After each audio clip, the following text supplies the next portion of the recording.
Hey, listen carefully. You ever noticed something that made no sense at all? The closer you felt to her, the quieter she became. Not colder, not cruel, just different. Her replies got shorter. She stopped reaching out first. She looked at you like she wanted to say something, then smiled instead and changed the subject. And suddenly, the man who was beginning to feel secure started asking himself the question that steals sleep from so many nights. What did I do wrong? If you've ever sat with that question, if you've ever replayed conversations in your head looking for the exact moment everything shifted, then stay with me. And if this kind of conversation helps you understand the parts of yourself no one ever talks about, quietly subscribe. Not because you owe anyone a click, but because sometimes the right conversation arrives exactly when you're finally ready to hear it. I want to tell you something that may feel uncomfortable. Sometimes distance isn't created because love disappeared. Sometimes it's created because love became frightening. Now, before you misunderstand me, I'm not saying every woman who pulls away secretly loves you. That would be dishonest, and real psychology is never built on comforting fantasies. Sometimes people lose interest. Sometimes relationships simply don't fit. That's life. But there is another situation. One that almost no one explains with enough honesty. It's when a woman begins to realize that you matter more than she expected. That realization doesn't always make her run toward you. Sometimes, it makes her hesitate. I remember speaking with a woman in her early 30s during therapy. She wasn't confused about whether she loved the man she was seeing. She was terrified because she did. She laughed while saying something I'll never forget. "I miss him every day," she said. "But every time my phone lights up with his name, I panic before I smile." Think about that. Most people assume love feels peaceful from the beginning. Often it doesn't. Often it feels like standing on the edge of a cliff, realizing that another human being suddenly has the power to break parts of you that you've spent years putting back together. That's what people rarely admit. The deeper the feeling, the greater the risk. And risk wakes up memories. Not just memories of past relationships, memories of rejection, of betrayal, of being misunderstood, of giving everything and receiving silence in return. Those memories don't disappear just because someone wonderful enters your life. In fact, sometimes they become louder. Here's something I've noticed after years of listening to people tell the truth they couldn't tell anyone else. Fear doesn't always say, "Run away." Sometimes fear whispers something much more subtle. Slow down. Don't show too much. Protect yourself. Make sure he won't leave before you let him matter. The outside world calls this mixed signals. The inside world calls it survival. That's a very different story. Now imagine you're the man on the other side. You notice she isn't texting as much. She cancels one plan. She seems distracted. Your mind starts doing what anxious minds have always done. You don't observe, you investigate. Every pause becomes evidence. Every delayed message becomes a warning. Every small change becomes a prediction of loss. Isn't it strange? Two people can care deeply about each other, while both secretly believe they're the only one who's afraid. She's wondering whether she'll get hurt if she opens her heart. You're wondering whether she's already closing hers. Neither conversation is happening out loud. They're happening in silence. And silence. Silence is where the imagination becomes dangerous, because the human brain hates uncertainty. It would rather invent painful stories than sit with unanswered questions. So you start filling in the blanks. She's losing interest. I'm becoming boring. She met someone else. Maybe none of those things are true. Maybe she's sitting on her couch staring at your last message, wanting to answer, deleting 5 different replies, trying to sound calm because caring too much suddenly feels embarrassing. Does that happen every time? Of course not. People are different, relationships are different, but this emotional contradiction is far more common than most men realize, because falling in love doesn't erase fear. Sometimes, it shines a bright light directly on it. And that's where so many promising connections begin to crack. Not because there wasn't enough attraction, not because there wasn't enough chemistry, but because neither person understood what was happening beneath the silence. The tragedy isn't always that two people stop loving each other. Sometimes, the tragedy is that fear starts speaking louder than love long before either person realizes it. One of the biggest misunderstandings I see is this. Men often assume that emotional distance has only one meaning: rejection. It's an understandable conclusion. After all, if someone steps back, your mind naturally thinks they're leaving. It feels obvious, it feels logical.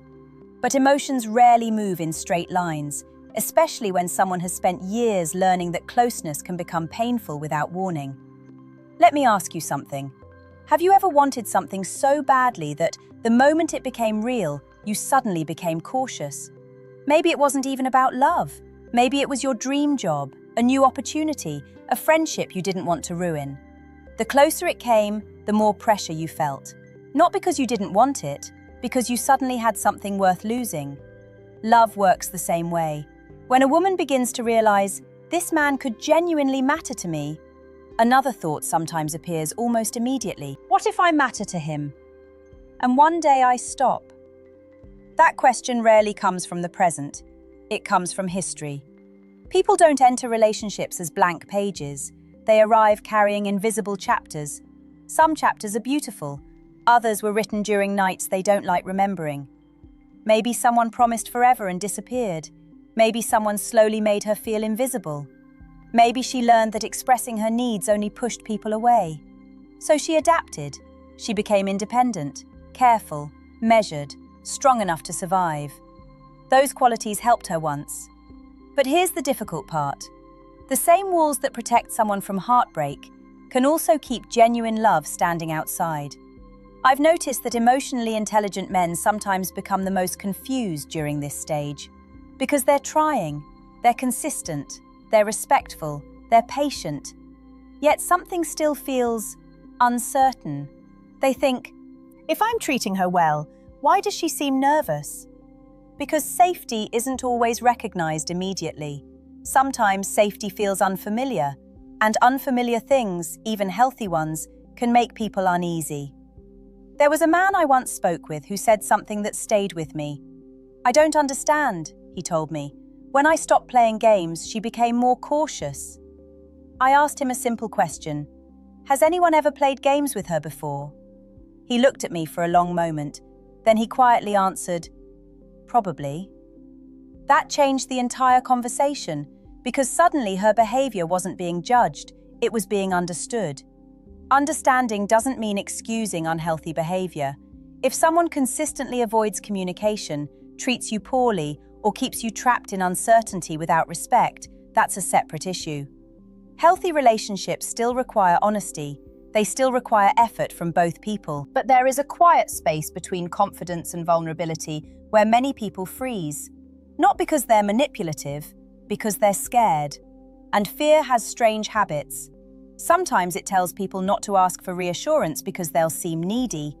Sometimes it tells them to wait 3 hours before replying, even though they wanted to answer immediately. Sometimes it convinces them that showing excitement is dangerous. So instead of saying, I missed you, they simply ask, how was your day? Instead of saying, I've been thinking about you, they send a random photo. Instead of saying, I'm afraid of losing this, they become quieter. Notice something important. The feeling doesn't disappear, the expression changes. That's why emotional maturity isn't just hearing the words someone says, it's noticing what their fear prevents them from saying. Now, be careful here. This doesn't mean you should become a detective, searching for hidden love inside every mixed signal.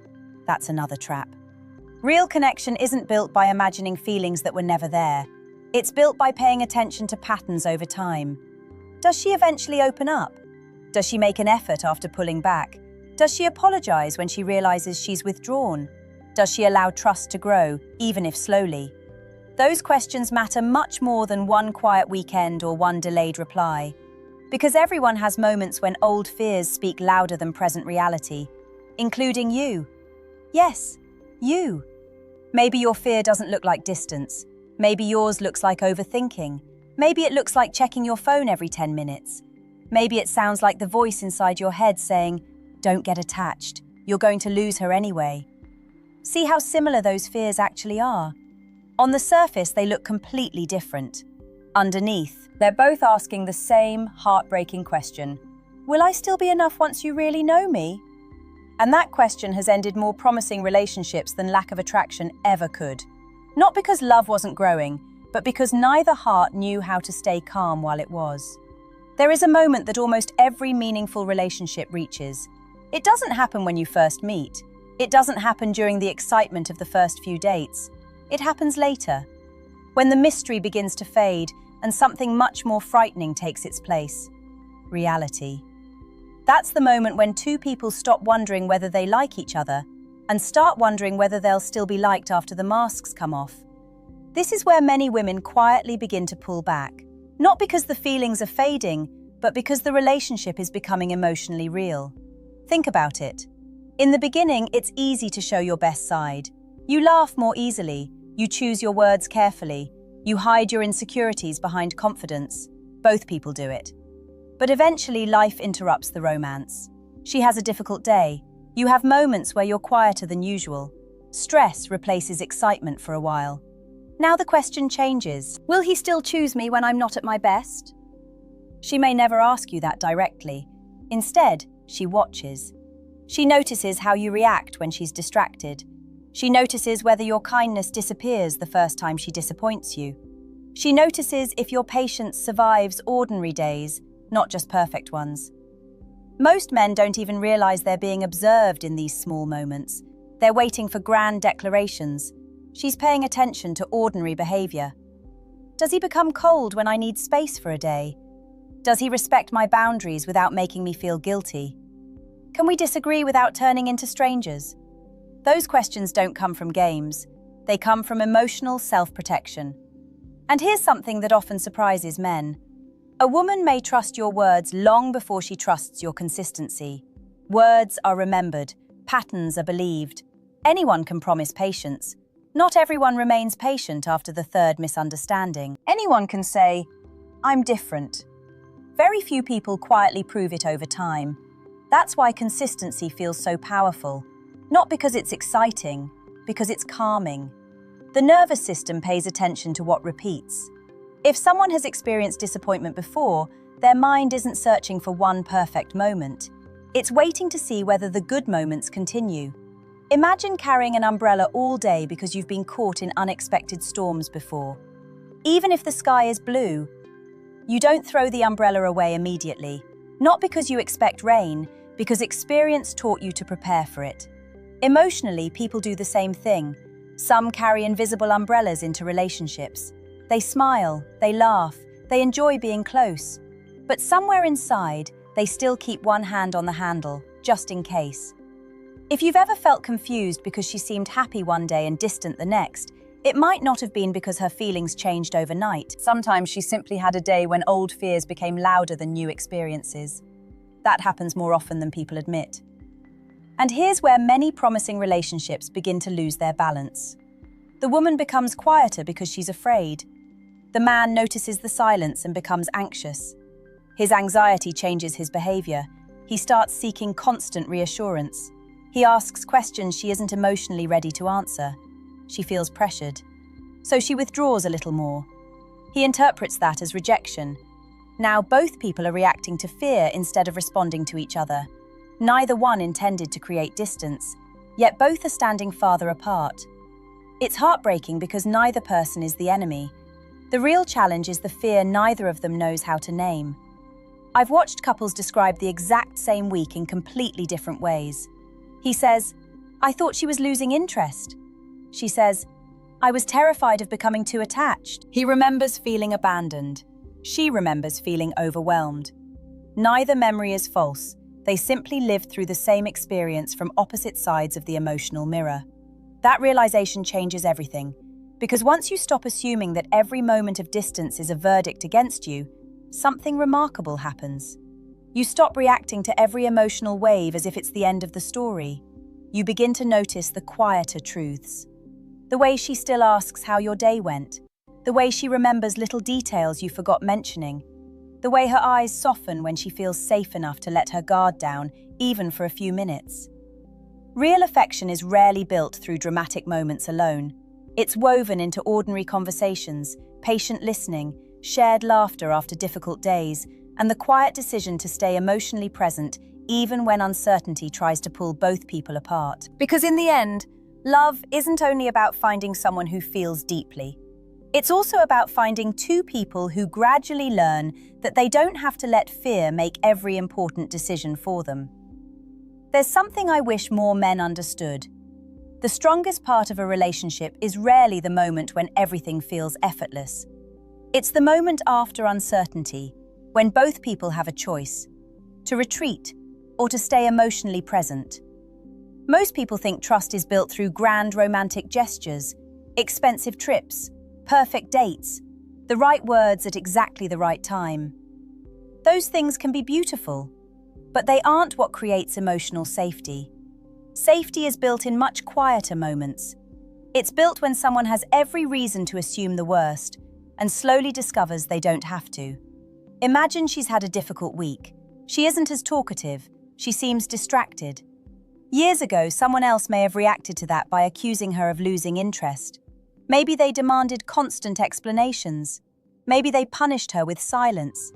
Maybe they turned one difficult evening into 3 days of emotional distance. The mind remembers experiences like that. So when she grows quiet again, a small part of her prepares for history to repeat itself. Not because she wants it to, because that's what survival does. It predicts. It tries to protect. Now imagine something different happens. You don't ignore her. You don't chase her. You don't make her feel guilty for having an emotional day. You simply remain steady. Not emotionally unavailable, not emotionally dependent, just steady. That kind of consistency speaks louder than reassurance ever could. Because reassurance can calm someone for a moment. Consistency changes what they begin to expect. There's a difference. One comforts, the other heals. Slowly, almost invisibly. I've seen this happen more times than I can count. A woman who once apologized for every emotion eventually stops apologizing. Not because she changed overnight, because she finally stopped expecting punishment for being human. Think about how exhausting it is to constantly monitor yourself. To wonder, am I texting too much? Am I not texting enough? Did I sound too excited? Did I seem too distant? Many people live inside that mental conversation every single day. You probably have too. Maybe not with the exact same thoughts, but with your own version. Did I say too much? Was I too available? Should I have acted differently? It's amazing how often two people spend the same evening worrying they ruined everything, while secretly wishing the other person would simply say, "I'm still here." This is why emotional maturity isn't about never feeling insecure. It's about recognizing insecurity before it starts writing the entire story. Because fear loves unfinished sentences. She took longer to reply, so fear finishes the sentence. She must be losing interest. You noticed a change in her mood, so fear finishes another sentence. She's pulling away forever. But reality is usually more complicated. People have responsibilities, families, work, stress, private battles they haven't found words for yet. Healthy relationships leave room for those realities instead of immediately turning them into accusations. That doesn't mean ignoring genuine problems. If communication consistently disappears, if respect fades, if one person keeps carrying the entire relationship alone, those things deserve honest conversations. Love isn't supposed to feel like endless guessing. But there is a difference between addressing a real pattern and reacting to every uncomfortable feeling as if it's proof something is broken. The first creates understanding, the second creates exhaustion, and eventually exhaustion makes people emotionally quieter than fear ever did. One woman described it beautifully during a conversation. She said, "I wasn't afraid that he'd leave me. I was afraid I'd spend every day trying to convince him I wasn't leaving." Read that again in your mind. It's a subtle difference, but it changes everything. Because once someone feels like they have to defend their love every single day, the relationship stops feeling like home. It starts feeling like an interview they can never quite pass. Nobody wants to live like that. Not her, not you. Real closeness grows when both people slowly realize they don't have to perform to deserve affection. They don't have to earn basic kindness every morning. They don't have to hide every imperfect emotion. They can simply be honest. And Honesty is much easier when fear no longer feels like the loudest voice in the room. That's why the relationships that last are rarely the ones without moments of distance. They're the ones where distance becomes a conversation, instead of becoming the beginning of goodbye. There comes a point where every man has to ask himself a difficult question. Not, why is she pulling away, but, what story am I telling myself about her silence? Those two questions sound almost identical. They're not.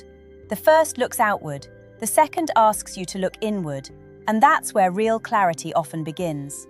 Because here's what I've learned after listening to countless conversations that ended too soon. People don't usually respond to what actually happened. They respond to the meaning they attach to what happened. A delayed reply becomes, I'm not important. A cancelled plan becomes, she's losing interest. A quiet evening becomes, everything is falling apart. The event lasts a few minutes. The story can last for months, sometimes years.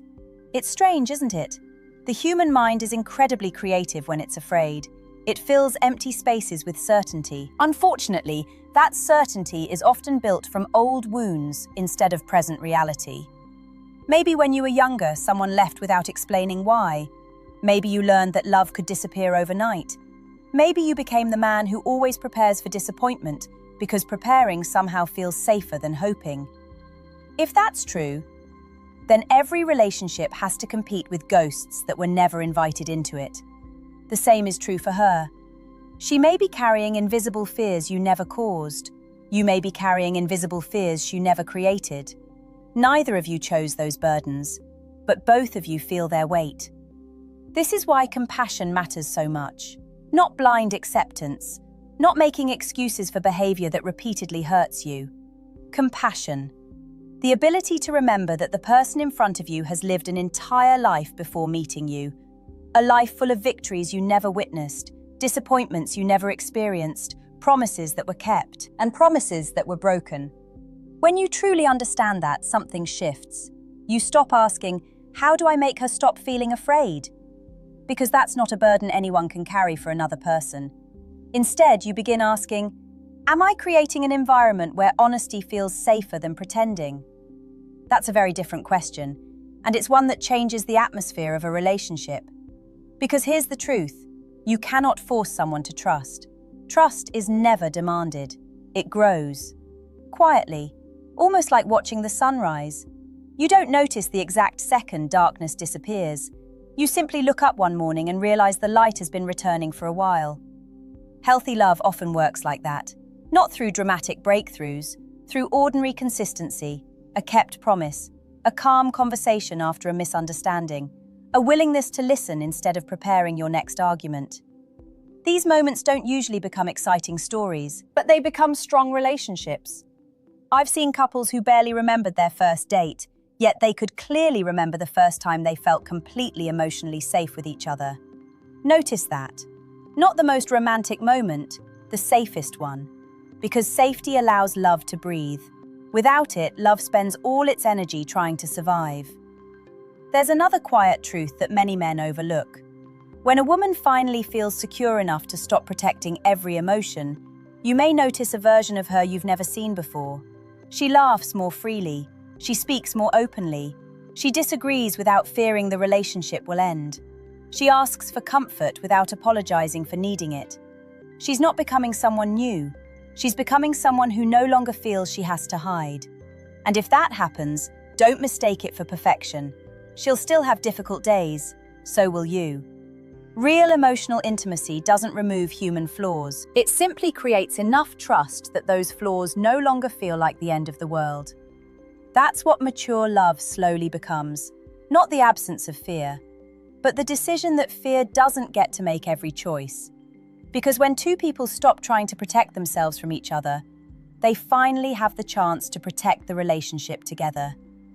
I want to leave you with one final thought, not because it's the perfect ending, but because it may become the beginning of a different way of seeing the people you love. Imagine meeting her again for the very first time. You don't know her history. You don't know the people who disappointed her. You don't know the nights she cried without telling anyone why. All you see is a smile, a conversation, a little curiosity, and hope. Now imagine someone quietly hands you the missing chapters of her life, the heartbreak she never fully healed from, the moments when she felt abandoned, the times she believed she wasn't enough.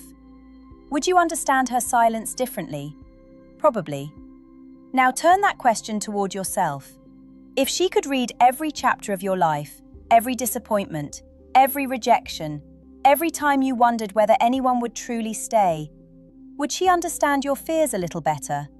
I think she would. That's what relationships ask of us. Not mind reading, not perfection, understanding. The willingness to remember that every person you meet is carrying a story you cannot immediately see. Sometimes the strongest man in the room isn't the loudest one. He's the one who doesn't allow fear to write the ending before the story has even unfolded. He notices his anxious thoughts. He questions them. He refuses to confuse uncertainty with certainty. That doesn't make him weak. It makes him emotionally grounded. And grounded people bring something rare into relationships: peace. Not because they never feel insecure, because they don't let insecurity become the only voice they listen to. If the woman you care about occasionally becomes quiet, don't rush to create explanations. Observe, listen, notice the pattern instead of reacting to the moment. Is she still making room for you in her life? Does she still care through her actions, even when her words become fewer? When you talk honestly, does she move toward understanding instead of away from it?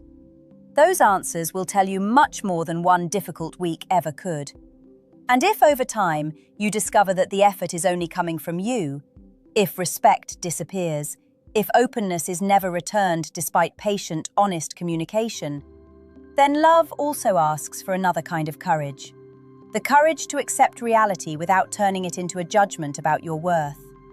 Because someone not being able to meet you emotionally doesn't automatically mean you were impossible to love. Sometimes it simply means two people reach the limit of what they could build together.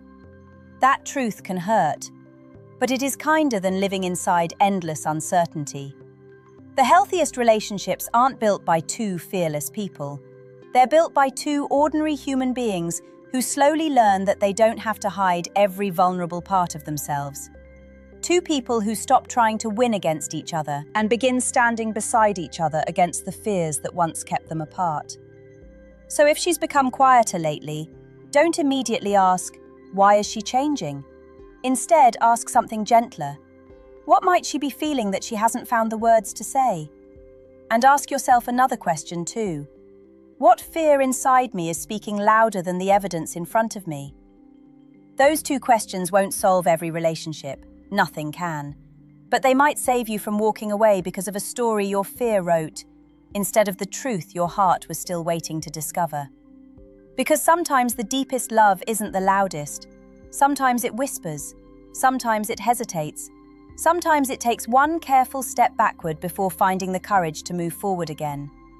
And when two people meet that hesitation with patience, honesty, and mutual respect, something beautiful becomes possible.